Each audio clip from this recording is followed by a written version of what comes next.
Smith & Wesson M&P Shield has been a very popular concealed carry choice for a good long while. This is just an exceptional little pistol. It's a single stack, 7 in 1, and then of course with the extra magazine it's 8 in 1. We're going to double check to make sure the gun is unloaded. It does come with a stainless steel magazine, which is nice. The slide itself is stainless steel, polymer frame, striker fire. This one does not have a safety, but they do offer a model. In fact, the originals were introduced with a frame safety right here. I personally prefer without the safety. Now what we're going to do today though is, I've already done a review on the Shield, and just really an exceptional little pistol. But today we're going to look at the Smith & Wesson M&P Shield from the Performance Center. There are a few differences between the two pistols. We're going to look and see what those differences are. We're going to shoot them side by side, and we're just going to get some ideas of, is it worth the extra effort for the Performance Center Shield, or is it best just to go ahead and stick with the regular stock Shield? Of course, we're going to also check to make sure this one is unloaded, and it is. First thing you'll notice are the fiber optic high-vis sights. It has the orange rods in the back and then green at the front to give a good contrast.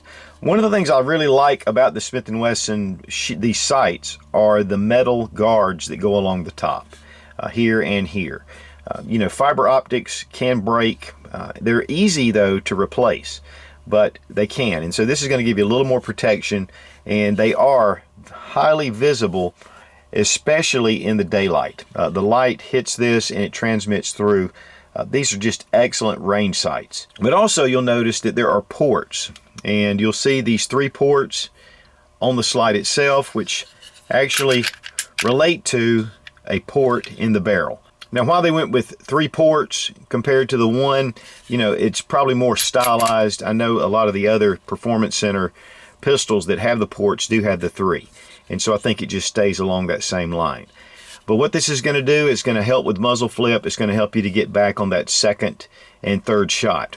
One of the things though that is a concern, especially with a concealed carry piece, is that there can be muzzle flash and light coming out the top. And that could impede your night vision.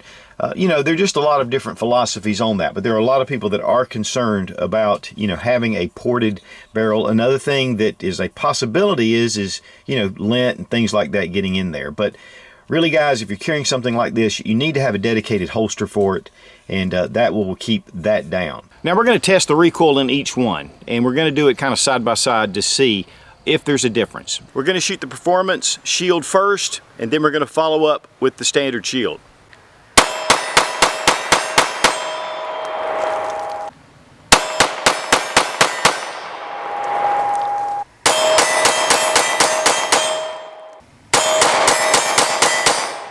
Recoil was definitely noticeable, and then with the enhanced trigger, it just seemed to flow a lot smoother. But definitely a little more muzzle flip with your standard Shield. Now because of the porting in the barrel, there's definitely going to be some muzzle flash that comes out into a V shape. And we wanted to see, compared to the standard Shield, how that would show up at night.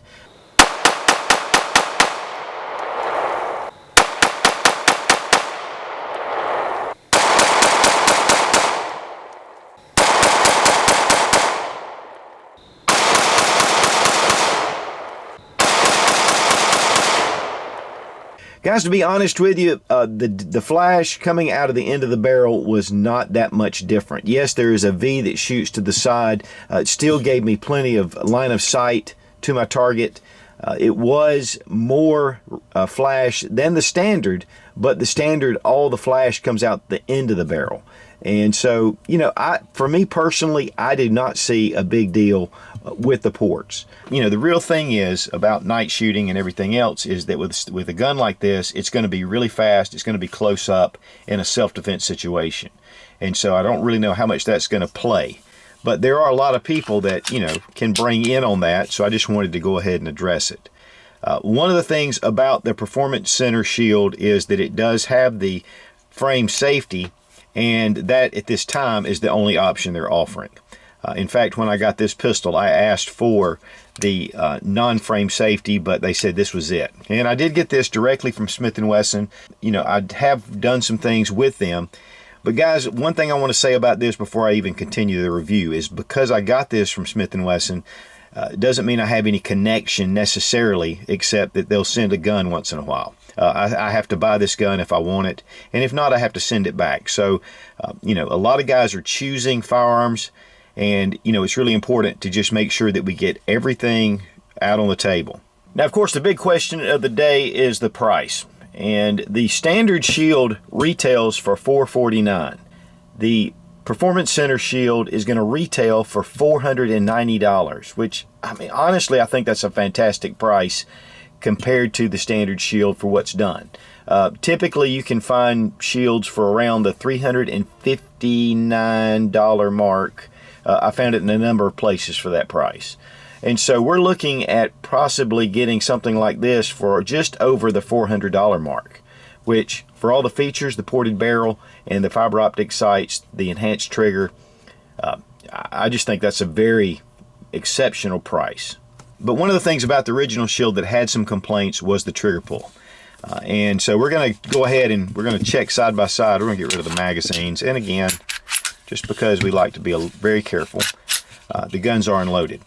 One of the things that they've done with the new Performance Center shield is they've added what they call the enhanced trigger and sear. And this just allows for a much smoother trigger pull. And actually, it actually reduces the trigger pull weight. The original shield, what I was getting with my Lyman trigger gauge, was just over 7-pound trigger pull. With the Performance Center shield, I was getting consistently about 6.5 pounds. Now with the original shield, right here, there can be some grittiness coming in. Just a little bit. You feel some of the action as the linkages are being moved in the trigger. And then you get your trigger pull, not very crisp, a lot like standard striker fire pistols. Just has that little bit of a softness. With the Performance Center shield, it's smoother, and when you hit that resistance, and the trigger pull is much nicer. It's more crisp. It's not the best trigger in the world, but it is much more improved than the original shield. And you know, with the reduction in trigger pull weight as well, you know, you're going about a ½ pound difference in weight. It's just a much smoother trigger, and what that's going to do is allow for, you know, follow-up shots easier. Now we're going to check reset. So pull, audible, you can hear the reset. With the standard shield, pull, it's muffled and it's farther out. So it's not quite as crisp, it's not quite as clean as the Performance Center shield.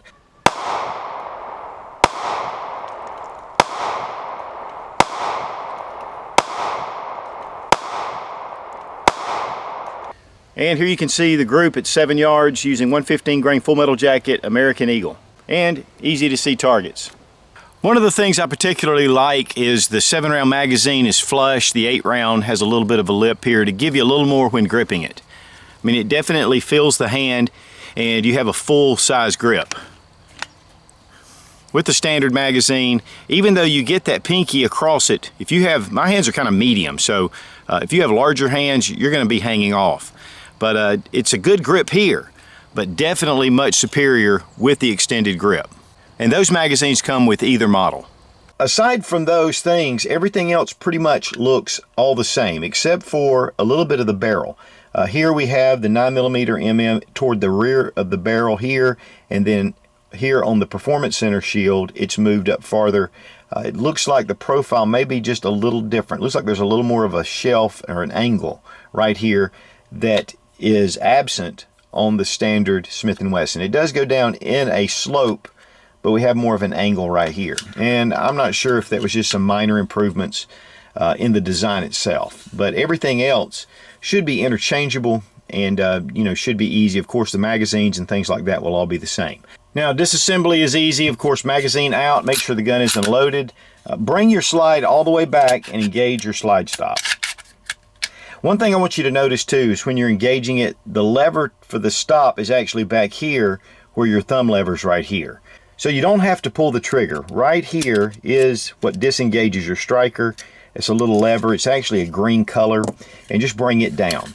and then bring your lever right here around, and then release your slide stop. That'll bring the slide right off. A lot of people, they don't really want to pull the trigger on for disassembly, which is understandable, and so that's really a great way to go ahead and do that. One of the ways to get that back up though is just to enter your magazine, and it'll go right back into place. Recoil spring is captive, and then of course you have your barrel and then the slide. And that's pretty much all you have to do to disassemble the pistol. Okay, here we have the two frames side by side. They are pretty much identical as far as what we can see. Now if we break this down even farther, we can see the differences made with the trigger. And it is an enhanced sear and trigger engagement, and so it just makes it much smoother. But just really from the way you look at it, there's not a lot of difference in the appearance of these two pistols. The fit and the finish on the interior of the slide is just perfect. I mean, everything is just done extremely well. It's, Smith & Wesson quality is just excellent, and there's no doubt about it. Same thing it is with the frame and the finishing. Smith & Wesson has always done a great job. They're legendary for making very high quality firearms. And really, with the advent of the M&P series, as far as for semi-automatics, it really put Smith & Wesson at another level. And so, just again, excellent quality, and it shows, and that shows up at the range and reliability. Take the slide and put it back on the frame, bring it back and engage your slide stop. Then bring around your takedown lever, release your slide. Now, of course, the lever, once you push it down, it's going to be in the down position, and putting a magazine in it gets it in the right position. And we're all done. Both of these models are excellent. I mean, they shoot well. Of course, the Performance Center package enhances a lot of that, but this is a proven system.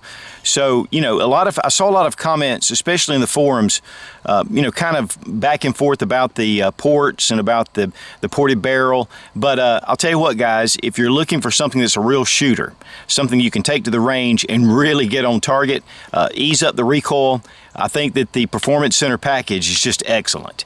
If you really want to be more bare bones, Spartan, get the job done, and that's what you like, then definitely the Shield is a fantastic concealed carry choice. So whichever one you choose, if you want to go a little fancy, there you go. If you want to get something that's really proven and just excellent, Standard Shield is a great little pistol. I want to thank our good friends at Federal Premium for sponsoring the ammo. Great to see these guys supporting the YouTube gun community. The Smith & Wesson Shield has proven itself to be an excellent concealed carry option. And with the Performance Center package, I have to give it a big thumbs way up. Be strong, be of good courage. God bless America. Long live the Republic.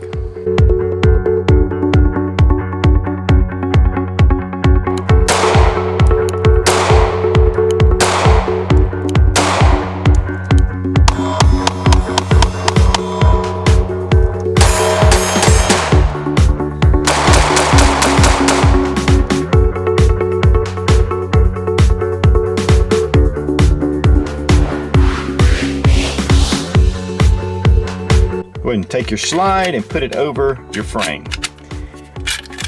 Oops. Take the slide over the frame, engage. Take the slide, put it over the frame,